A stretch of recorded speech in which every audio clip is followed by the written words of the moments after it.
Welcome to Straight from the Source with Haley Watson. Today our guest is Pati Nolen, District 3 Supervisor in Tehama County. Good morning. Thanks for being here, Pati. Absolutely. So you have not been from Tehama County, born and raised your whole life. What brought you to the area? Well, used to come up here a lot as a kid for the boat drags. Okay. The national or the nightly nitros or the national nitros. We absolutely loved coming up to Red Bluff. Ended up going to school in Humboldt County. So driving up from Bakersfield, you had, that last minute stop before you hit the 299. You could go to Reading or you could stop in Red Bluff. So we always stopped in Red Bluff. Yeah. Okay. Always loved it. What do you love the most about our area? The people. Yeah. You notice that immediately people open the door for you. People say thank you. They look you in the eye. They're gracious and warm and friendly, and I like that. Okay, so I agree with you. Northern California in general is just such a great place to live. Now, for you, you didn't come up here to get into local politics, right? What were you initially doing before you became a supervisor? I actually trained crane operators for national certification. So anywhere from a bucket truck to a tower crane. Okay. So my family ran a crane repair business in Bakersfield, and I grew up running cranes. So how did you, 2 years or so ago, how did you make the decision to say, hey, I want to represent District 3? I really wasn't happy with the current representation we were getting. I'd had some issues with an illegal pot grower next door, and then an illegal rent situation, and then the house burned down mysteriously. So I kept calling county code enforcement, my supervisor, and wasn't really getting anywhere. And I wanted to know how things could be done better. And I wasn't finding that answer, so I decided to do it myself. Okay, interesting. And how, let's see, as you first got going in local government, representing this pretty large district, what were some of the maybe unanticipated challenges that you came across? Well, sorry about that. I have always grown up being in politics. I either volunteered for different campaigns in Kern County or in San Luis Obispo County. For me, the biggest interesting thing has been the pushback from not just social media, but people's response to social media. It seems that my fellow supervisors don't like Facebook, don't like social media, don't like TikTok, and would prefer us not being on social media. They also seem to be very unhappy about public comment. And I am the wife of a veteran, and I, especially as a woman, believe in free speech. And so for me, I don't feel a need to quash any public comment. They're allowed to make the statements they're allowed to, what they want to say, to the point that even I've been attacked by county employees who took the time to come and speak out. That's their right. I will never, ever have a problem with anybody making any comments about me ever. Why? Because it's politics. You can't complain about the mosquitoes when you go camping. So I knew what I was getting into. Right. But I'll tell you, it does humble me, especially my neighbors. They make sure I'm very well grounded. Okay, so you currently, right now, if you show up to a county supervisor's meeting, what is the policy around public comment? How much time do people have? Is it at the end of the meeting? How does that work? Well, it's basically kind of a courtesy. I've never found anywhere where the law states people are allowed to have public comment. You're allowed to comment during an item on the agenda. Okay. So it's item 11 or item 17 comes on the agenda. So Tehama doesn't have a designated time for it? No county does, honestly. Oh. It's more, as I said, of a courtesy. Interesting. And that's, I know the Supreme Court spoke about prayer and things like that. We don't have a problem with that either. If you want to come up and speak 3 minutes of prayer, you're welcome to. We've had quite a few interesting speakers lately. And I know people get very upset, but again, public comment, 3 minutes. Typically, we like to keep it on items that we can deal with in the county, something that we can control, like mental health in our own constituents or our roads. But sometimes it drifts out there, and we get into conversations that we understand their angst or their point of view, but as a supervisor of the fifth poorest county in California, there's only so much we can do. So based on what you've been hearing from constituents or anybody who lives in Tehama County who shows up to those meetings and speaks, what do you think some of the main concerns are of the people? They like to know how we're spending our budget. They see that during our budget talks, a lot of money goes to salaries and benefits. And it keeps, it upticks every year. And, eventually we're giving, it's about services versus, not having services. And when you have so much money spent on salaries and benefits and you're cutting services, something needs to be adjusted. Now, do you think there's a problem? Is it just because inflation is a thing, right? Yeah. Like a dollar doesn't get you where it got you 5 years ago. Do you feel like the increases to salaries and benefits is not on par with inflation, that it's above and beyond? Well, we've had folks say, you can train locally and be a crane operator at $19 an hour. That's about $500 a week take home. It's really hard to find an apartment or a home in this county that you can afford by yourself on that income. Yeah. Whereas a couple of our people take home $5,000 a week. County workers. Yes. And people are wondering if they're getting their value. Right. What are we getting for that kind of money a week? Are we having, economic development coming in? Right. Are we having companies come in that are looking at us like, I hear Amazon went to Reading. What about Repleff? We have room to grow. We have, and people who want jobs right now that are trained. We have a lot of things that we need, but no one seems to be doing it. Okay. How are things looking with the budget for the upcoming fiscal year? Do you feel good moving forward? Where do No. we have vacancies? Where do we have problems? They say we're balanced because there's contingencies and there's other ways of balancing our budget, but last year I believe it was $7 million. This year it was $9 million that we've had to cover. And again, we aren't talking about any kind of economic development or any kind of economic revenue coming into this county basically to help us cover those increases. Do you have any suggestions or ideas for how to increase revenue? I'd really like to work more with the tribe. We have a couple tribes that are overlapping in our county. The Wintu is known for investing and working with counties. There's several things I think this county would like to have. One of them would be an industrial arts center where people can train. I know we have Shasta's, Tehama site, but we've got nurses that are in training thanks to department heads. We've got a need for assessors, actuaries, accountants, and we're not filling that need. I know people want the homeless off the street, but once they're off the street, where do they go? Right. We don't have jobs, and not jobs that I know what kind of jobs can they have? Well, forklift operator, crane operator. You can have a felony record and still be a crane operator, believe it or not. They just don't want you to part out a crane. Right. Or do something silly with it. But that's one of the reasons I like training crane operators is it gave people a second chance. And crane operators are necessary everywhere in this county. Everywhere there's water, you need a crane. Yeah. So I'd like to do something more with our, with developing from the ground up. I also think maybe a culinary school would be great, especially with the tribe since they're the original, farm to table, and possibly a film school. We have a lot of options in this area for filming. Yeah. And we're really not developing that. We had a film commission, but we didn't fund it this year. Okay. And I was shocked about that, considering how much revenue it's brought Humboldt, Trinity, Shasta, Tehama. It did bring revenue to our Yeah. county. It was a ripple effect. Interesting. And they just didn't seem to acknowledge that. Huh, okay.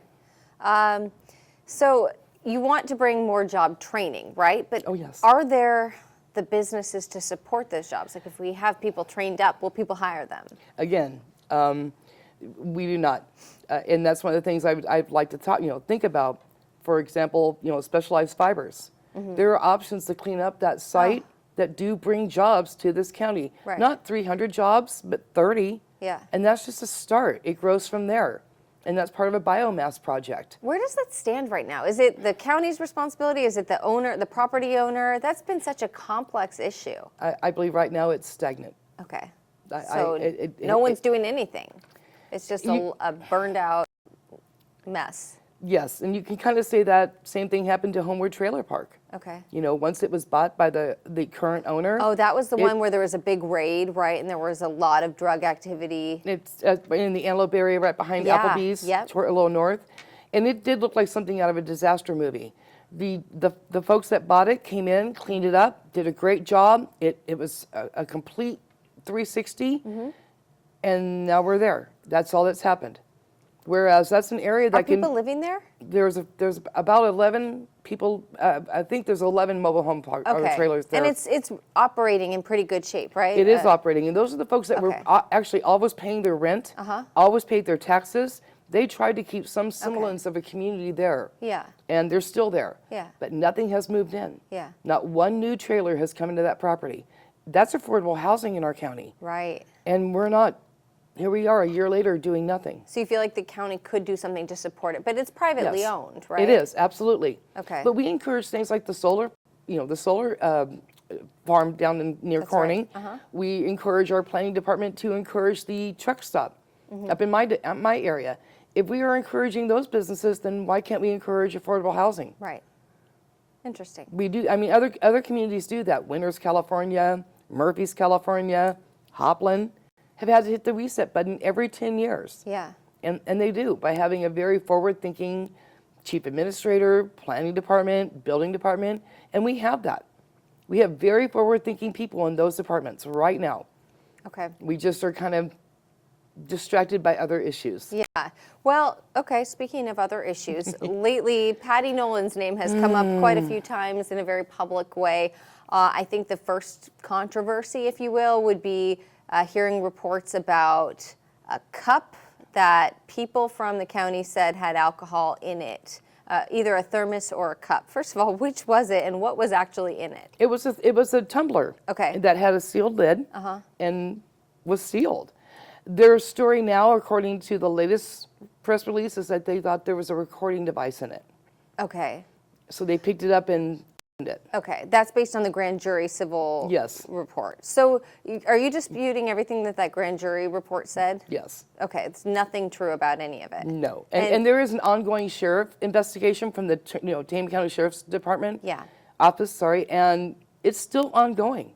Were you notified by the sheriff's office about that investigation, or did you report a complaint to them and ask them to investigate? I filed no complaints. Okay. When I tried at the Red Bluff Police Department, I was told no, that it was done in good faith, and this is the very next morning. Okay. Within 12 hours of this, well, not even that. I'd say, well, just the next morning I was told that wasn't going to happen. Okay. And this is related to somebody from the county calling to say, oh, we think Pati was drinking and driving, right? Somebody from the county called the Red Bluff Police Department, not the 911 line, not a desk phone, and reported me as a visibly drunk woman walking to my car. They gave him my license plate number, my destination, but not my name. Okay. And they pulled you over. They pulled me over. Did the breathalyzer. Did the breathalyzer, blew a 0.0. They let me drive home. And then what was the very next thing that you heard after? I mean, first of all, what was going through your mind when you got pulled over? I couldn't imagine what I'd done. I didn't think I was speeding. Yeah. But, did I back into somebody? I mean, I'm 60 years old. I have accidents. Right. When they pulled me over and, it was an 80-degree day, all my windows were down, she walked up and I hopped out of my car. I was excited, I guess, for lack of a better word. And she went, nope, get back in the car. And I got right back in the car and sat down, closed my door. And she walked up and leaned inside my window and said, is there a reason someone would call you in as a drunk driver? And I laughed because I knew I wasn't. Right. And I went, not at all. And she goes, okay, well, can you give me your license, insurance, and proof? And I gave her all my stuff. And at that time, a sheriff's deputy came and looked into my passenger side window. Okay, so you have police and sheriff and now. CHP. It was a Bolo 3. Wow, okay. Bolo 3 means everybody is looking for me. So, and I'd gone to the grocery store, gotten groceries, then went to Speedway on Antelope, where I noticed the RBPD car sitting. Got in, finished pumping my gas, got into the car, put my seatbelt on, and then pulled out on Antelope, and she pulled in right behind me. So I knew they were looking at me. And within a quarter mile, she lit up her lights, and I pulled over. Right. So yeah, they very quickly there were a lot of police around me, and he asked me if I knew why, why somebody would call me in, and I went, I'd love to know where the call came from, and he said it came from 727 Oak Street. Oh, okay, so they told you. Yes. Yeah. And All I right. went, oh, well, I just had a supervisor's meeting there, so one of them could have easily done it. Yeah. And now I was upset, and they knew it. And they came back, and she gave me my driver's license, my registration back, and it was a warm day. And I asked her if I could get out of the car. She said, absolutely. So I got out of the car, and she had the breathalyzer and said, do you know how to do this? And I went, I've never done one before, but she goes, do you want? I go, no, I've seen the TVs, TVs, so I know how to do it. I did it, no problem, and got back in the car. And she came back a few minutes later and said, so are you okay? And I went, yeah. And she goes, so you know where the call came from? And I went, yes. And she said, well, I'm pretty sure you can figure out who did it. Yeah. And so far, no. You haven't figured out. No. Do you have any suspicions? No. Okay. There were several people in the building still who wasn't there.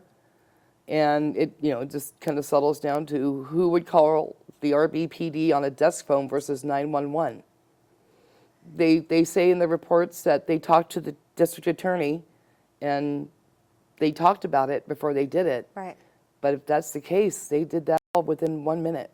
So in your mind, the evidence, right, at least from the breathalyzer, it's not just you saying that, just to be clear, that we also got the press release from the police department saying it was no alcohol in your system. How much longer after you had been at that supervisor's meeting to the point you got pulled over? It was within about an hour or so? 28 minutes. 28 minutes, okay.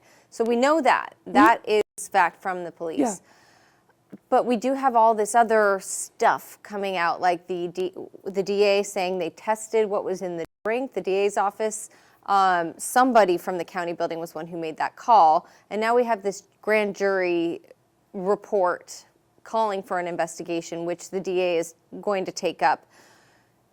Remember, the cup wasn't out of my hands for more than 3 Okay, days. okay. There was no chain of evidence. Yeah. There was no chain of custody. And the cup was given back to me, and I was told the evidence was destroyed. So Remember, it was the report that says cup full of alcohol.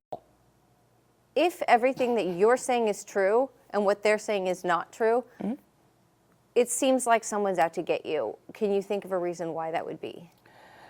Yeah, and there's a reason there's an ongoing sheriff's investigation. Okay. Because there is a reason. They're continuing the investigation. Every time a new press release comes out, there's conflicting information. So they have to continue during their investigation until it's finished. But knowing what you know and your experiences working with the people that you work with, do you have any idea in your mind what you think it could be? I know what it is. Matt Hansen, the current chair, told Supervisor Rob Burrows that he was going to make my life so unbearable I would quit. Why? Because he doesn't like me. He finds me a distraction on the board. He doesn't like that I argue with him. I question things that should be questioned, and I don't trust county council in some of their advice. When was it? Did you hear Matt Hansen say that, or did someone tell you he had said He that? told Rob Burrows in his office. Okay. And Rob Burrows was so upset about it, he told me. And just for people listening, who's Rob Burrows? He is the supervisor of District 1. Okay. And what is your take on this? I believe he means it. Yeah. I think this is part of that scheme, is to make my life so unbearable that I'll quit. This has been a very embarrassing situation. But if you look at the charges, the first charge is that I recorded a closed session. No, I didn't. I recorded agenda review. That is an open meeting. I have these notes right here that tell you exactly what their policies are regarding agenda review and regarding what agenda review is. So there was a recording, but it wasn't during a closed session No. and it wasn't secretive? No. My phone was sitting right there on the table. Okay. Agenda review is an open meeting. It's to go over the agenda. It says it right here what agenda review is. It is not a closed session. Okay. When you're discussing closed session items in agenda review, you're actually violating the Brown Act. Okay. And they do it so they don't have to report out. It's to keep it secret from the public. So you're saying that you did take this recording and you never denied it and that there's nothing wrong with it? No, it's an open meeting, agenda review. What they're confusing this with is closed session. They said I recorded closed session. That is not correct. Okay. What happened in agenda review was it's an open meeting. I've been separated from Matt Hansen. We have two different agenda reviews. My agenda review is upstairs in a conference room next to County Council's office, and the door is open. Why is that? Why is it separated? Oh, because he doesn't want to meet with me. So I get separate but equal meetings now. No, we don't. I guarantee you his meetings are completely different from mine. Yeah. Mine take about 15 minutes, and we go over the who, where, when, what, and how much is it going to cost the county. Yeah. In the last 4 meetings, I've met with Gabe Heydrich and Coral Farron. She's our HR. County Council's not been there. A couple of times we don't even have the information for a closed session to even discuss it. Email me that later on. That's certainly not confidential. It's an open meeting. And agenda review, as you'll read here, is just, again, to make sure it flows, that things are done correctly, and how things are submitted to the agenda are right. Right. There's a process. That's all agenda review is for. It is not a closed session. So when a grand jury investigates something, and in this, just to be clear, their findings, that's not an indictment at all. It's just, hey, we investigated, this is what we found. We recommend that the DA does their own investigation, and that will come. Did you have to participate at all? Did they subpoena you and ask you for recordings? No, they didn't talk to me about any of this. This only happened from March on. They've been in session since January of last year. They asked for additional time in August. I'm not sure if it was the park fire or what have you. In November came the civil rights case against me. I believe that was the 9th of the anticipated litigation cases that they had filed against me. And I know they're against me because I have to leave the room. If a case is filed against me, I have to leave the room. If I file a case against somebody, I have to leave the room. They can stay. And they did. When I filed my complaints against the 4 of them, they were allowed to stay in the room. I had to leave. What were your complaints that you filed? I think them filing complaints against me with HR were incorrect.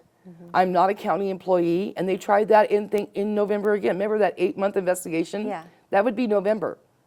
And we're now kind of tracking this. Right. So the civil rights case, that's when they tried to put on the agenda that elected and appointed officials are now considered county employees. No, we're not. Right. Essex v. Sonoma County, the sheriff wanted to be a county employee so they wouldn't review him and they wouldn't release it. He's an elected official. Right. You're not a county employee. They've tried that. And I was told specifically they did it because of me. They want to hold me accountable immediately. And they can't wait for a grand jury. They can't wait for me to be recalled. And for the things I do, they want me held accountable immediately, like the censure I was given against my chair, John Leach.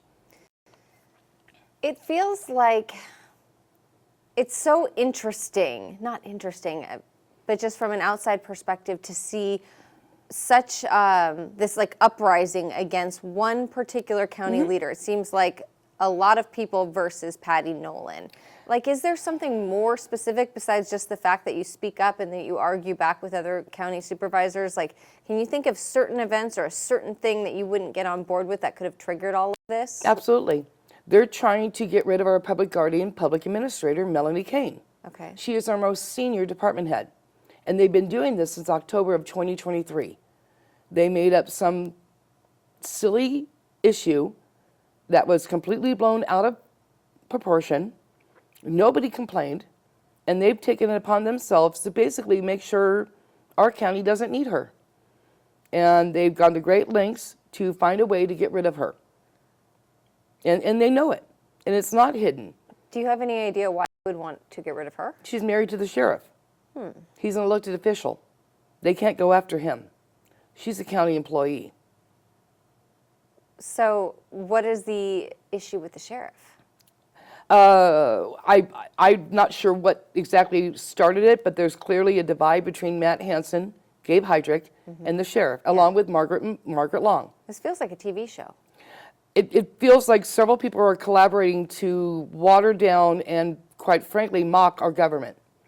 There is a system in place, but it's quite frankly, they know the system now. For example, if I wanted to report Margaret Long to the bar for her lying to me, Matt Rogers, our district attorney, is the one that handles that case. If you report them to the Attorney General, again, it goes back to Matt Rogers. I have brought lots of complaints forward to Matt Rogers about Brown Act violations and criminal activity.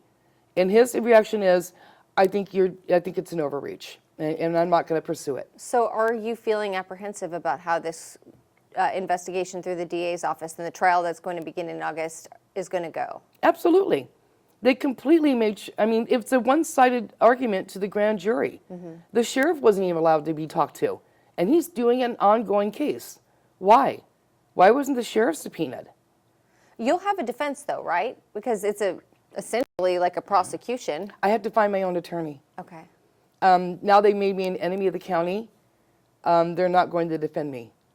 I have to find my own attorney and defend myself. Okay. Even though I did everything as a guy and as a sitting supervisor. Yeah. Which you will do, right? You're not going to represent yourself. You're going to fight this. When I found out that civil rights case wasn't about me, and I did call the California Civil Rights Department and spoke to the investigator about that case. Remember, it's in the indictment.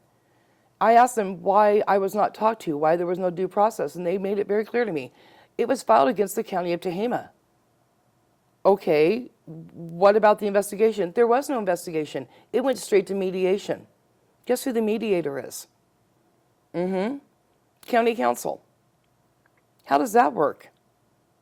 I've never heard of that, where a county employee is suing the county and county defends them. I've never heard of that. And quite frankly, it's unique. This is unique.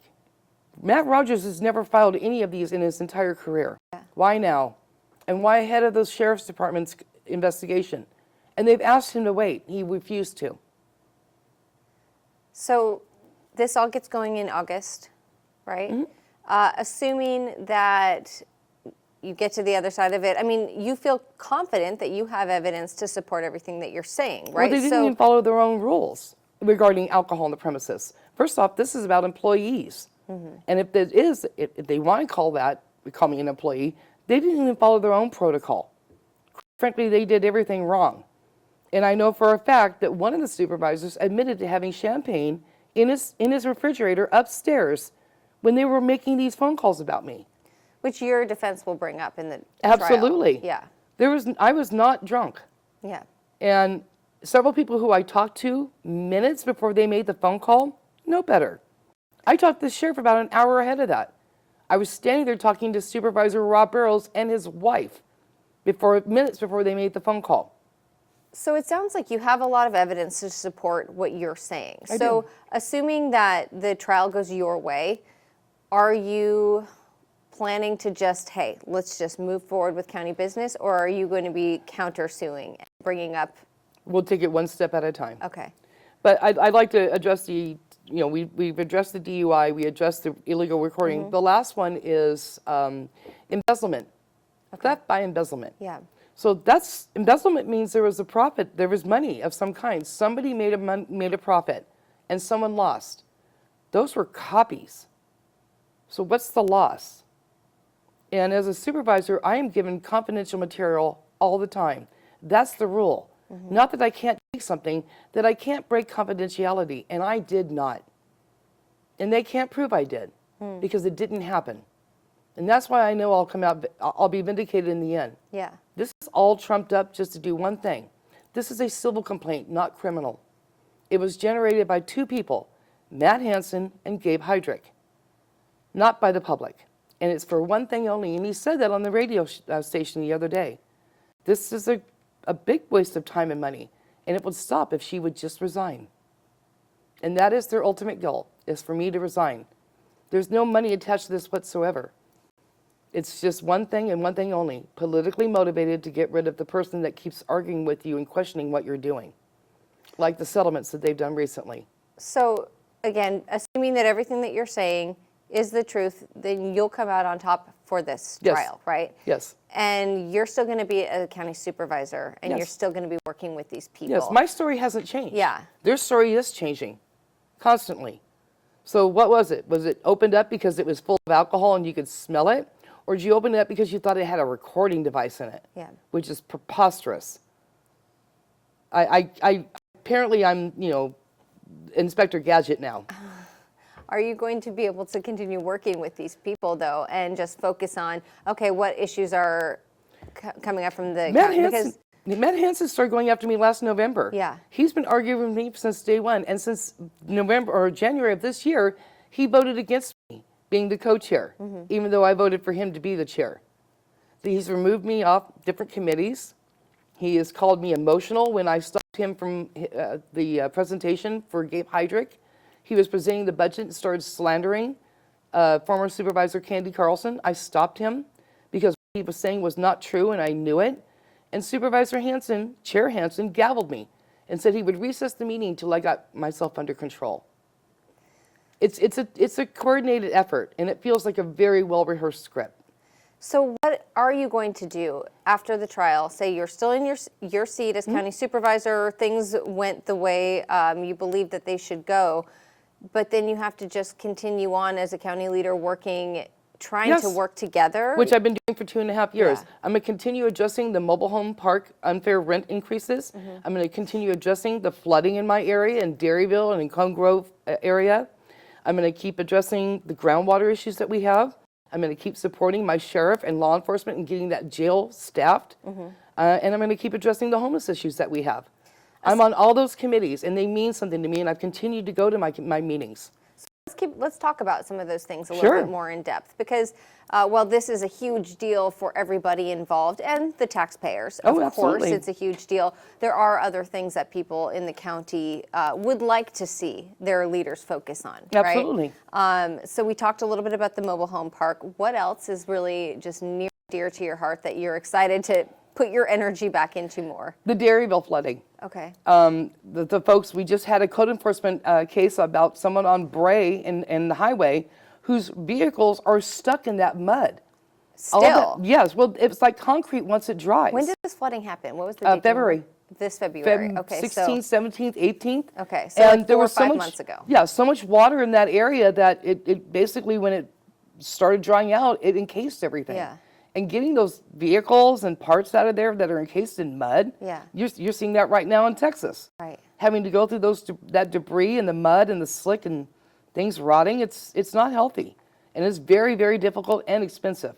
Well, do you think that flooding situation was just kind of like a fluke freak scenario, or is there something that can be done to address the flood I've issues? spoken to people who have lived there 80 years, 26 years. One of them works for the county, Dave Branscombe. He hasn't had flooding in his house for 26 years until the last 3. Something changed out there in the last 3 or 4 years, and they're very aware of it. What I was told was it was years of illegal grading. The county turned a blind eye to it, and no one wants to step up.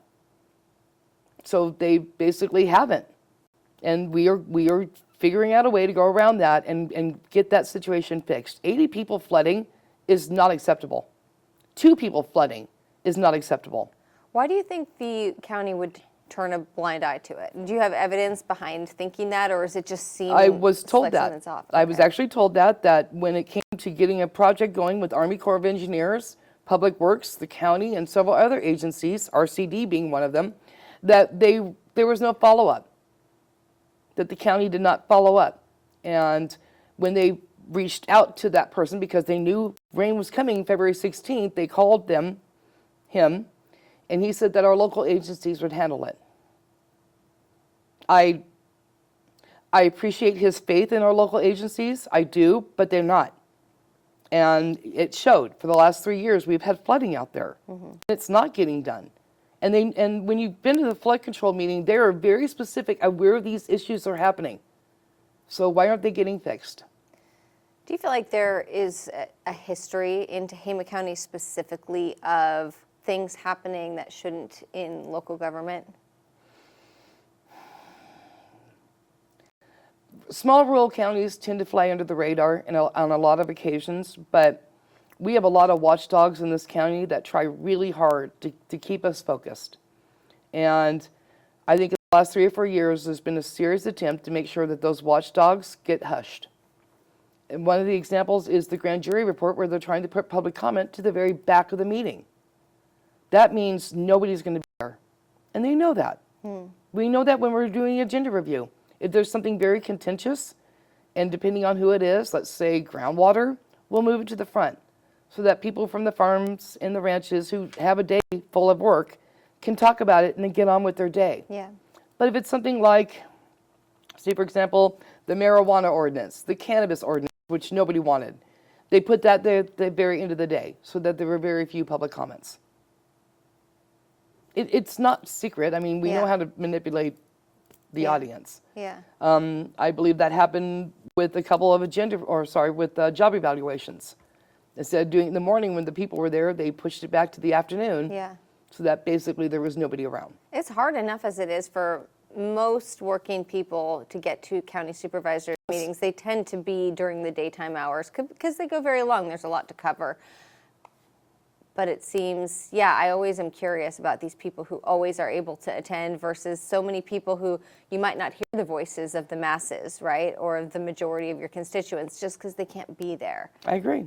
I mean, I admit I wouldn't be here without my husband. I only get paid $800 a month. And a lot of that goes to fuel. Yeah. I mean, I've had to quit. What job I did have before, you can't. This is a full-time job. Anybody that's keeping their job and doing a supervisor job at the same time isn't giving it their all. And I do believe that's part of the problem. Yeah. You need to read these agendas. You need to follow the narrative. You need to ask questions. And a lot of them are not. You really have to follow what you know is right, even though you may be giving... It happens in judge and juries. A judge will tell you there's only so much you can talk about or take under consideration, and he'll rule other things inadmissible. Even though you've heard the testimony, you now have to rule it out and take it out of your brain somehow. Right. It's the same thing. Yeah. It's just like the same thing with the grand jury. 19 people, that's a lot to get to agree. And we're now saying that in the 18 months that they did this, they had 2 items that they talked about. One was roads, the other one was the jail, and then there's me. I've only been in the conversation since March, but apparently not. We're now finding out the investigation started in November for some reason. And I think that's when they decided they were going to hold me accountable, as Matt Hansen said. We're going to make sure you get held accountable immediately, not months. Okay. And that's what this is about. You brought up the jail. Yes. And I'm curious about it because it feels like my brother-in-law, actually, he's the superintendent on the job for that jail there. It's going well. Yeah, and but I feel like he's been on that job for a very long time. Close. How are things going? It's pretty close to Pretty being close done. being completed. Now, will the county be able to staff the sheriff's office enough to make sure that everything's used and that it's operational? As of right now, according to the grand jury report, no. But I know that the sheriff has been working on a plan for the last 2 years. He told them when they started building the jail, they had no staffing plans. Okay. I mean, he's been very forward about this. This has not been a hidden agenda. Yeah. But I guess the argument was, well, we'll just tackle that when that happens. We'll Okay, just keep one thing kicking at a the time. can. Yeah, Yep. we've got the money for this project. Let's just do it, Yeah. and then we'll figure that out, which seems to be the trend today, not just in Tehama, but everywhere. Like, we just make it work, right? One-time funding, okay, Well, and you know the Band-Aids. money for building something is not the same as money for Right, staffing. right. It's You don't get to decide this do money not. has to go to this if it's a grant or something Yes. like that. And our administration and the board at the time felt that it was a very good opportunity to get that jail built and to tackle the problem of staffing later. Yes, okay. And I understand that thinking. And how do you feel about public safety in Tehama County? Do you feel like it's getting better? Things are getting worse? So in November of 2022 is when the sheriff came out with the daytime staffing was going to be reduced, and that hit the news. And that started the big fight between him and Gabe Heydrich and who put what in front of the public.